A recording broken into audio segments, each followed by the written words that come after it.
Normal cycle है कि 21 दिन से पहले नहीं आने चाहिए और 35 दिन के बाद नहीं आने चाहिए। 2 दिन से कम ब्लीडिंग भी नॉर्मल है और 8 दिन से ज़्यादा ब्लीडिंग भी एब्नॉर्मल है। अब किसी को 4 दिन में ही इतने पैड चेंज हो जाते हैं कि उसका हीमोग्लोबिन कम हो गया, तो हमें ये भी देखना होता है कि एक पेशेंट मुझे कह रही है कि मुझे 10 दिन तक ब्लीडिंग हो रही है और जब मैंने उसका हीमोग्लोबिन कराया तो वो 13 ग्राम आ रहा है। तो then I have to understand कि वो 10 दिन तक ब्लीडिंग हो रही है मगर वो बहुत कम होगी।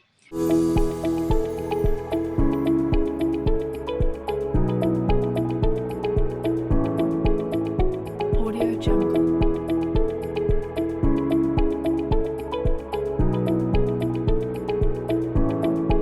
नमस्कार, मैं हूं डॉक्टर निखिल अग्रवाल। आज लेट्स टॉक हेल्थ के इस फिफ्थ सेशन में हमारे साथ गुड़गांव की एक बहुत ही जानी-मानी एक्सीलेंट गायनेकोलॉजिस्ट और laparoscopic surgeon doctor Aruna Kalra ji हैं। Doctor Aruna Kalra CK Birla hospital Gurgaon में डायरेक्टर और सीनियर कंसल्टेंट हैं गायनेकोलॉजी डिपार्टमेंट में। तो आज का हमारा टॉपिक जैसे हमने बताया था आपको पीसीओडी, पीसीओएस, फाइब्रॉइड और अदर जनरल चीजों के बारे में है। पीसीओएस की तरह आजकल एक फाइब्रॉइड के बारे में बहुत ज़्यादा अवेयरनेस भी बढ़ रही है, अवेयरनेस से ज़्यादा पेशेंट्स बहुत बढ़ रहे हैं। तो फाइब्रॉइड में एग्जैक्टली क्या होता है? तो फाइब्रॉइड एक अगर ऐसे देखा जाए तो एक बिनाइन ग्रोथ है जो यूट्रस के तो गांठ या गांठ ही बन जाती है। जो यूट्रस मसल होती है वो एक गांठ के फॉर्म में ले लेती है, काफी हार्ड गांठ। मगर अगर हम 10 लोगों को एग्जामिन करें तो उसमें से 7 लोगों के अंदर ये गांठ मिलेगी। तो अगर 7 लोगों में ये गांठ मिलेगी तो इसका मतलब ये गांठ एब्नॉर्मल नहीं है, मतलब पार्ट ऑफ यूट्रस है, छोटी है, 2 सेंटीमीटर की है, 1 सेंटीमीटर की है, जो कि नॉर्मल है। अब क्योंकि अल्ट्रासाउंड भी ज्यादा होने लगे तो हमें पता भी ज्यादा लगा। Commonly we are finding fibroids. हमारी पुरानी तो बहुत पुरानी बुक्स में लिखा है कि ये बहुत ही कॉमन ग्रोथ है। और एक सेइंग है गायनी में कि अगर कोई यूट्रस अपने आप को बच्चा पैदा करके सेटिस्फाई नहीं कर पाता तो वो ये गांठ पैदा करता है। तो इसका मतलब कि कुछ ना कुछ तो यूट्रस पैदा करेगा, या तो आप बच्चा पैदा कर लीजिए या गांठ। लेकिन इसका जो साइंटिफिक मीनिंग है वो ये है कि अगर हमारे रिप्रोडक्टिव एज ग्रुप में हम लोग जैसे 1 या 2 बच्चे हुए हमारे, तो उससे ये फायदा है कि आपका जो कंटिन्यूस ईस्ट्रोजन वाला फेज है वो बीच में प्रोजेस्ट्रोजेनिक फेज से पॉज हो गया। जैसे 9 महीने की प्रेगनेंसी है तो प्रोजेस्टेरॉन हो गया, फिर आपने 1 साल बच्चे को दूध पिलाया तो प्रोलैक्टिन और प्रोजेस्टेरॉन हो गया। तो जो कंटिन्यूस ईस्ट्रोजन है फ्रॉम मेनार्की टिल मेनोपॉज वो ब्रेक हुआ बीच में, प्रेगनेंसी की वजह से भी ब्रेक हुआ, लैक्टेशन की वजह से भी ब्रेक हुआ। उस वजह से उन लोगों को फाइब्रॉइड कम होते हैं जिनके की टाइमली बच्चे हो गए, टाइमली फीडिंग कराई। लेकिन अगर एक इंसान 35 या 40 साल में आके प्रेग्नेंट हो रहा है तो कंटिन्यूसली 12 साल की उम्र से वो 40 साल की उम्र तक नॉन स्टॉप एस्ट्रोजेनिक फेज में रहा, इसीलिए chances of fibroids are more, क्योंकि वो एस्ट्रोजन ग्रोथ है। तो एस्ट्रोजन ग्रोथ जो है एस्ट्रोजेनिक कंडीशन में ब्रेस्ट लंप भी इसीलिए ज़्यादा उन लोगों को होते हैं जिन्होंने रिप्रोडक्टिव एज का फ़ायदा नहीं उठाया बाय प्रोड्यूसिंग किड्स और लैक्टेटिंग। तो जो भी एस्ट्रोजेनिक ग्रोथ है, चाहे वो ब्रेस्ट का फाइब्रॉइड हो या यूटरस का हो, वो तब बढ़ जाते हैं या बन जाते हैं। अब फाइब्रॉइड पोजीशन के हिसाब से सिम्टम देता है, साइज के हिसाब से बहुत कम देता है। एक 2 सेंटीमीटर का फाइब्रॉइड अगर यूट्रस की कैविटी के अंदर होता है तो आपको पेन, ब्लीडिंग, स्पैस्मोडिक पेन इतना करेगा कि बर्दाश्त से बाहर है, जबकि वो होगा सिर्फ 2 सेंटीमीटर का। और अदरवाइज एक 8 सेंटीमीटर का फाइब्रॉइड भी यूट्रस के सिर पर बैठा हुआ है, बाहर है कैविटी से, तो आपको कभी पता नहीं चलेगा जब तक कि आप एक एक्सीडेंटल अल्ट्रासाउंड कराया और उसमें आ रहा है। तो mostly size of fibroid does not give symptoms या प्रॉब्लम। साइट ऑफ फाइब्रॉइड पर ज़्यादा होता है कि कहाँ पर है। तो अगर वो छोटा भी है और यूट्रस की कैविटी में है तो ज़्यादा सिम्टम देगा, और बड़ा भी है। मगर हाँ, अगर कोई भी फाइब्रॉइड 5 सेंटीमीटर से ज़्यादा है तो आपको ध्यान देना है, निकलवाना है, कुछ ऑपरेट कराना है या दवा करनी है। ओके। तो फाइब्रॉइड के आपने मेन सिम्टम्स अभी बताए, क्या और भी कोई सिम्टम्स हैं जिससे जो लेडीज हैं वो इसका सस्पिशन कर सकती हैं कि हमें फाइब्रॉइड हो सकता है? हाँ, fibroid excessive bleeding, very painful bleeding, बहुत बड़ा है तो यूरिन को कंप्रेस करेगा तो आपको बार बार यूरिन आएगा, इनकम्प्लीट इवैक्यूएशन ऑफ ब्लैडर होगा, पॉटी पे प्रेशर पॉटी के रास्ते पर डालेगा तो कॉन्स्टिपेशन होगा, या इनकम्प्लीट इवैक्यूएशन ऑफ बाउल, या शेयर साइज ऑफ इट, आपको ऐसा लगेगा कि आपका पेट बहुत बढ़ रहा है, हैवी हो रहा है, अर्ली अबॉर्शंस होना शुरू हो जाएंगे, अगर प्रेगनेंसी हो गई है तो प्री टर्म लेबर हो जाएगा। तो ये सारी चीज़ें फाइब्रॉइड की हैं। मोस्टली हैवी ब्लीडिंग से मरीज आता है, हैवी पेनफुल ब्लीडिंग, तो ये कॉमन फीचर है। बाकी प्रेशर सिम्टम्स हैं या फिर प्रेगनेंसी की कॉम्प्लिकेशंस हैं। तो हाँ, कई बार हमें एक्सीडेंटली पता चलता है, कई बार हमारे सिम्टम्स होते हैं जो हमें डायग्नोस करने पर पता चलते हैं कि फाइब्रॉइड है। अगर ऐसे कोई सिम्टम्स हैं तो डायग्नोसिस में हम क्या-क्या टेस्ट उसके लिए करते हैं? तो जब हमारा अल्ट्रासाउंड होता है, हमें उसमें फाइब्रॉइड का मोटा-मोटा पोजीशन पता चल जाता है कि ये अंदर है यूट्रस की कैविटी के, कि बाहर है, राइट लैटरल वॉल पर है या कहाँ पर है। मगर जब हमारा ऑपरेट करने का टाइम आता है, जस्ट इन केस वो ऑपरेट ही करना पड़ेगा, तब हमें एमआरआई कराकर मैपिंग ऑफ फाइब्रॉइड्स करना होता है। तो एमआरआई में हमें एग्जैक्ट लोकेशन पता चलती है और हम अपना इंसिजन उसके अकॉर्डिंगली प्लान करते हैं। तो अगर कोई रिप्रोडक्टिव एज ग्रुप की फीमेल है जिसको कि बहुत सारे फाइब्रॉइड हैं या 2 फाइब्रॉइड हैं, तो हमें इंसिजन को मार्क करना है, उसकी यूट्रस की कैविटी को बचाना है कि वो ना खुल जाए, उसकी फ़ैलोपियन ट्यूब्स को बचाना है, कहीं वो ना खुल जाए। तो एमआरआई की ज़रूरत है प्री ऑपरेटिवली, और हमारा इंसिजन भी डिसाइड होता है, और जितने एमआरआई में दिख रहे हैं फाइब्रॉइड, कोशिश होती है वो सारे निकाल दिए जाएँ, क्योंकि एक निकालेंगे तो जो छोटे बचे हुए हैं वो फिर एक्सपैंड करके और बड़े हो जाएंगे। तो अल्ट्रासाउंड, एमआरआई कराने के बाद हम आगे बढ़ते हैं। लेकिन कई बार फाइब्रॉइड का साइज इतना बड़ा हो जाता है कि सेंटर से वो गोई या सॉफ्ट हो जाता है, डीजेनरेटिंग हो जाता है। और ये अगर हमारा ओल्ड एज फीमेल में होता है तो हमें उसमें कैंसरस चेंजेस का डर होता है, इसीलिए हम कैंसर मार्कर भी करा लेते हैं, एंडोमेट्रॉइड या सार्कोमेटस चेंजेस का कैंसर मार्कर भी कराकर फिर सर्जरी प्लान करते हैं। तो अगर किसी को फाइब्रॉइड है, डायग्नोस भी हो गया है अल्ट्रासाउंड से, क्या उसका मेडिकल ट्रीटमेंट भी है कोई, या सर्जरी ही एक ऑप्शन होता है? मेडिकल ट्रीटमेंट है। मेडिकल ट्रीटमेंट में जब तक छोटे फाइब्रॉइड हैं और बहुत तकलीफ भी नहीं दे रहे हैं, हम लोग सोचते हैं कि एक मिफिप्रिस्टोन टैबलेट आती है, यूलिप्रिस्टल आई थी पीछे, अमाउंट ज़्यादा, तो मिफिप्रिस्टोन ट्राई आजकल हार्मोनल एलएन की जो मेरिना या इंट्रायूट्राइन डिवाइस, प्रोजेस्टेरोन डिवाइस है, वो भी आपके फाइब्रॉइड के सिम्टम्स को भी कम कर देती है, उसको भी सुखा देती है, जैसे वो एंडोमेट्रियोसिस को भी सुखाती है। तो कोशिश की जाती है कि एज अप्रोप्रिएट हार्मोनल या नॉन हार्मोनल थेरेपी दी जाए और उनको सप्रेस करके रखा जाए, बढ़ने ना दिया जाए। ऐसा नहीं होगा कि पूरी तरीके से घुल जाएंगे या डिसअपियर हो जाएंगे, मगर वो बढ़ेंगे नहीं। और अगर सर्जरी करने की ज़रूरत होती है तो क्या यूट्रस निकालना ही एक ऑप्शन होता है, या यूट्रस को हम बचा भी सकते हैं?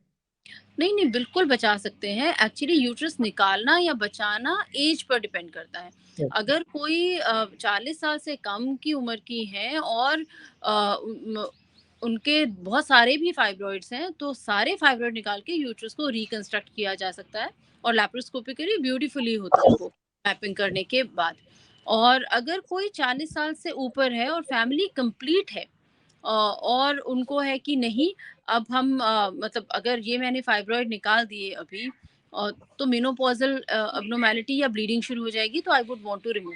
बट मोस्टली 45 के बाद हम लोग प्रेफर करते हैं कि अगर फाइब्रॉइड इरेगुलर ब्लीडिंग कर रहा है तो 45 की एज के बाद तो आप यूट्रस निकलवा ही दें।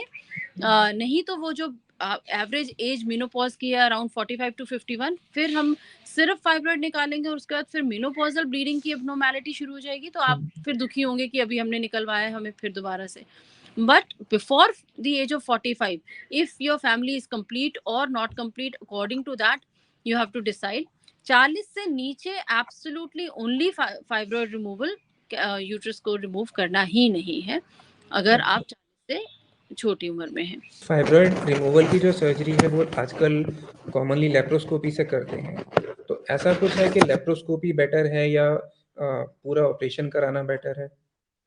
डॉक्टर निखिल, मैं ये कहूँगी कि लैप्रोस्कोपी जो है वो इसके लिए बेटर सिर्फ इसलिए है कि जब हम पूरा पेट काटते हैं तो एक तो ब्लड लॉस हुआ, हमने हर एक चीज़ को हैंडल करना है।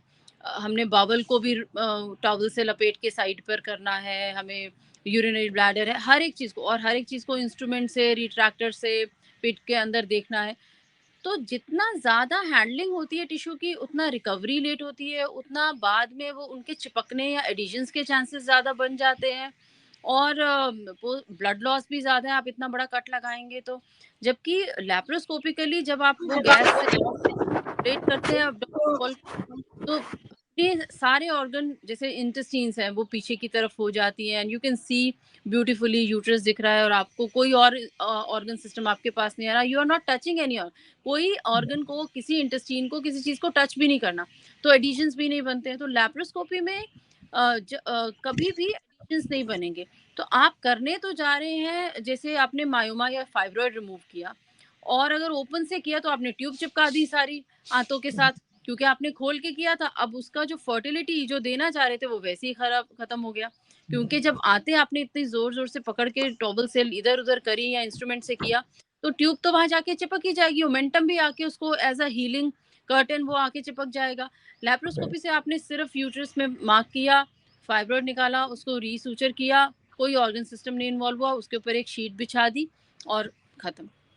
तो और क्योंकि हमने 3 छोटे-छोटे 5 mm के स्कार दिए थे, वो आपके हील भी जल्दी हो जाते हैं, आपकी इमीडिएट रिकवरी है, next day you are up and about, कोई ब्लड लॉस नहीं है, कोई हर्निया के चांसेस नहीं है, कोई पेन नहीं है। आई थिंक लैप्रोस्कोपी इज़ मतलब लैप्रोस्कोपी है, जैसे-जैसे न्यूअर एडवांसेस आते हैं, they are for our better, for our quick recovery, for easy this thing operability. Right.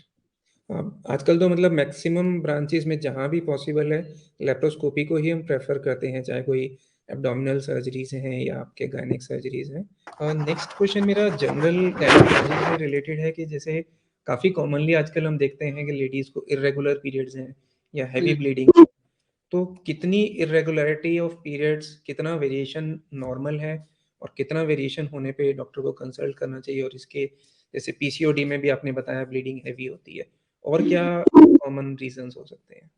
Okay, तो ऐसा होता है कि पीरियड्स की एक, अगर हमें नॉर्मल साइकिल का पता है, नॉर्मल साइकिल है कि 21 दिन से पहले नहीं आने चाहिए और 35 दिन के बाद नहीं आने चाहिए। 2 दिन से कम ब्लीडिंग भी नॉर्मल है और 8 दिन से ज़्यादा ब्लीडिंग भी एबनॉर्मल है। अब किसी को 4 दिन में ही इतने पैड चेंज हो जाते हैं कि उसका हीमोग्लोबिन कम हो गया, तो हमें ये भी देखना होता है कि एक पेशेंट मुझे कह रही है कि मुझे 10 दिन तक ब्लीडिंग हो रही है, और जब मैंने उसका हीमोग्लोबिन कराया तो वो 13 ग्राम आ रहा है।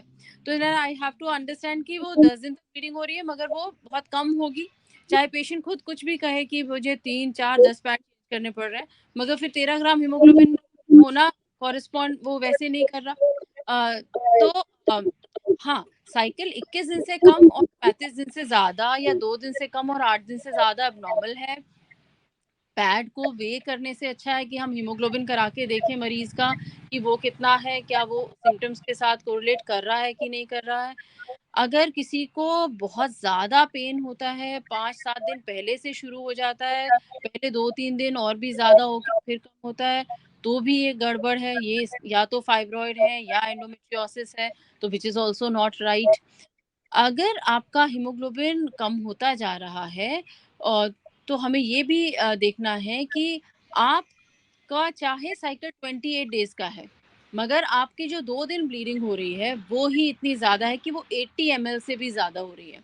अब क्योंकि अब 80 ml एक ऐसी फिगर है कि कोई वे तो नहीं कर सकता, तो फिर हमें वही देखना होता है कि अगर आपका हीमोग्लोबिन कम हो रहा है इन स्पाइट ऑफ, आप कह रही हैं कि नहीं-नहीं बस सिर्फ़ 2 ही दिन होती है हर 28 दिन पे, तो मेंस्ट्रुअल इरेगुलरिटी में ये देखना कि साइकिल कैसी है, कितने दिन की है, के अलावा आपको पेशेंट का वेलनेस स्टेटस भी, एनीमिया तो नहीं है उसको, कहाँ से इतना ब्लड लॉस हो रहा है, अगर उसका हीमोग्लोबिन 7 या 8 ग्राम आया है, पॉटी के रास्ते से जा रहा है या एक्चुअली मेंस्ट्रुअल ब्लड है।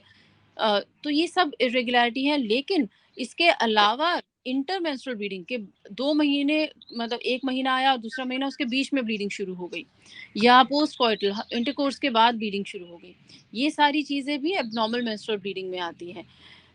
जो जबकि physiological mid cycle spotting on the day जिस दिन आप ओव्यूलेट होते हैं, कोई 15th डे होता है, कोई 16th डे होता है, उस दिन थोड़ी सी 2-3 घंटे की स्पॉटिंग होना या वाटरी वेजाइनल डिस्चार्ज होना नॉर्मल है।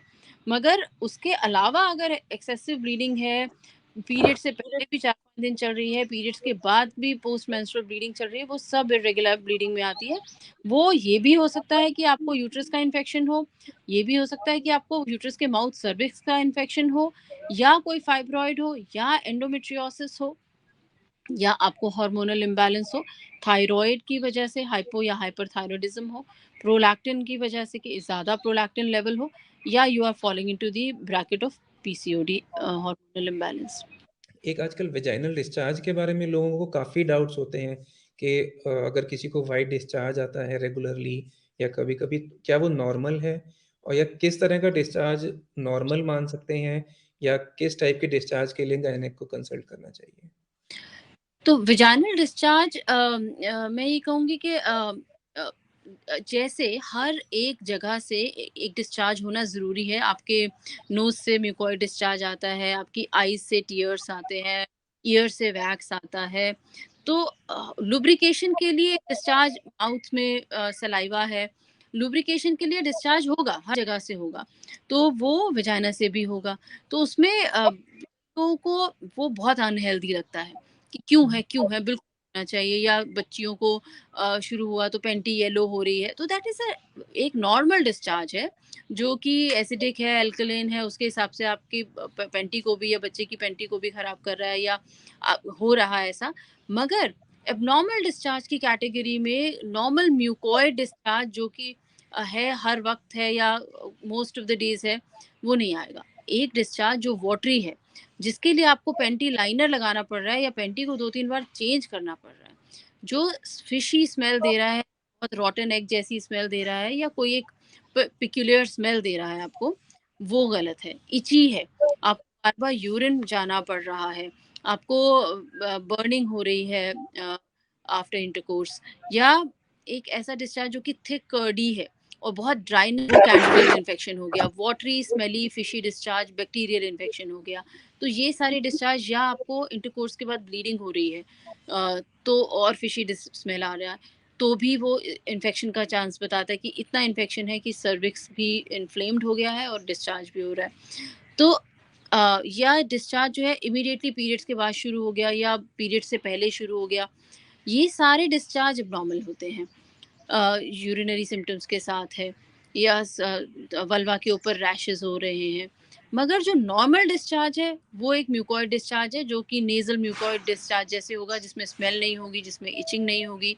मिड साइकिल में वो ज़्यादा हो जाएगा, जिसका ओव्यूलेशन 14वें दिन होता है तो उसको 13वें 14वें 15वें दिन ज़्यादा होगा, क्योंकि दैट इज़ द टाइम जब आपका एग बाहर आ रहा है ओवरी से, और ओव्यूलेटरी साइकिल के वक्त आपका सर्विक्स थिन हो जाता है स्पर्म्स की को ऊपर मूव करने के लिए। तो वो एक फर्टाइल पीरियड होता है आपका, जो मिड साइकिल पीरियड होता है। वहाँ पर अगर आपको 3 दिन का वाटरी डिस्चार्ज आ रहा है तो आपको एबनॉर्मल डिस्चार्ज नहीं माना जाएगा, वो एक नॉर्मल डिस्चार्ज होता है। तो नॉर्मल डिस्चार्ज और एबनॉर्मल डिस्चार्ज में डिफरेंशिएट करना इसलिए भी ज़रूरी होता है, क्योंकि हमने ये भी देखा कि लोग महीनों दर महीनों एंटीबायोटिक लेते रहते हैं, एक डॉक्टर के पास दूसरे डॉक्टर के पास, जबकि वो नॉर्मल डिस्चार्ज था, वो कभी ठीक हो, मतलब वो ख़त्म होना ही नहीं था। तो आपको हमेशा लगता रहता है कि है, एंटीबायोटिक लेते हैं, और फिर बार-बार एंटीबायोटिक लेने की वजह से जो आपका वजाइना का नॉर्मल बैक्टीरियल फ्लोरा होता है, गार्डनेला वेजाइनालिस, उसको भी मार देते हैं, जो कि प्रोटेक्टिव फ्लोरा होता है। उसको मार वो इतनी एंटीबायोटिक की कोर्स से मर जाता है, फिर आपको फंगल इन्फेक्शन हो जाता है, जिस जो और वजाइना का फंगल इन्फेक्शन बहुत मुश्किल से जाता है। उसके लिए आपको 1-1 महीने की एंटी फंगल लेनी पड़ती है, जिसके लिए आप सिर्फ 3 एंटी फंगल की दवाई ले लेते हैं। तो वो एक तरीके से एक विशेष साइकिल बन जाता है। या फिर जो लोग बहुत ज़्यादा वेजाइनल वॉशेस यूज़ करते हैं, वो भी अपने वेजाइनल पीएच को भी ख़राब करते हैं और नॉर्मल प्रोटेक्टिव फ्लोरा को भी मार देते हैं। और जब वो ऐसा करते हैं तो उनको रिपीटेड वेजाइनल इन्फेक्शन शुरू हो जाते हैं। तो जैसे आप आँखों को बार-बार नहीं धोते, ब्रश 10 बार नहीं करते, ऐसे आपको वेजाइना को भी अननेसेसरी वेजाइनल वॉशेस से क्लीन नहीं करना होता है। मैं अभी यही पॉइंट ऐड करना चाहता था, बिकॉज़ बहुत ज़्यादा मार्केटिंग की वजह से लोग वेजाइनल वॉशेस यूज़ करने लगे हैं। I don't think that should be used at all. और उसके बाद फिर एक बार वेजाइनल वॉशेस बेचते हैं, उसके बाद वेजाइनल प्रोबायोटिक बेचते हैं कि आपका तो बैक्टीरिया फ्लोरा मर गया है, अब उसको रिवाइव करने के लिए प्रोबायोटिक कैप्सूल्स लीजिए, खाइए। और वो भी आप मैं ब्रांड का नाम नहीं लूँगी, इतने महंगे हैं कि आपका एक डिब्बा शायद पता नहीं 500 रुपए का आता है या क्या आता है। तो फिर पहले वेजाइनल वॉशेस की मार्केट बनाई, उससे सब किल कर दिया बैक्टीरिया फ्लोरा, उसके बाद प्रोबायोटिक की मार्केट बन गई अपने आप, फिर वो सब कुछ दिया गया। Right. So again basic is कि अपना रूटीन लाइफस्टाइल अच्छा रखें, अच्छा खाएं, रेगुलर एक्सरसाइज करें, और आर्टिफिशियल प्रोडक्ट्स को, चाहे वो खाने के हों या वॉशेस हों या यूज़ कुछ भी हो, उनको अवॉइड करना है। इसके आज का हम सेशन अपना यहाँ पे एंड करते हैं, एंड आगे फिर हम नेक्स्ट मंथ या आगे एक और सेशन आपके साथ करेंगे जिसमें हम कैंसर्स के बारे में डिस्कस करेंगे। बिल्कुल। थैंक यू सो मच, आपने बहुत अच्छी इन्फॉर्मेशन दी और बहुत अच्छे तरीके से एक्सप्लेन किया है। Thank you so thank you much. Nikhil, thank you, it was really nice Sunday morning worth spent. Yeah. Thank you, Thank you. Take Thank care, you. Bye.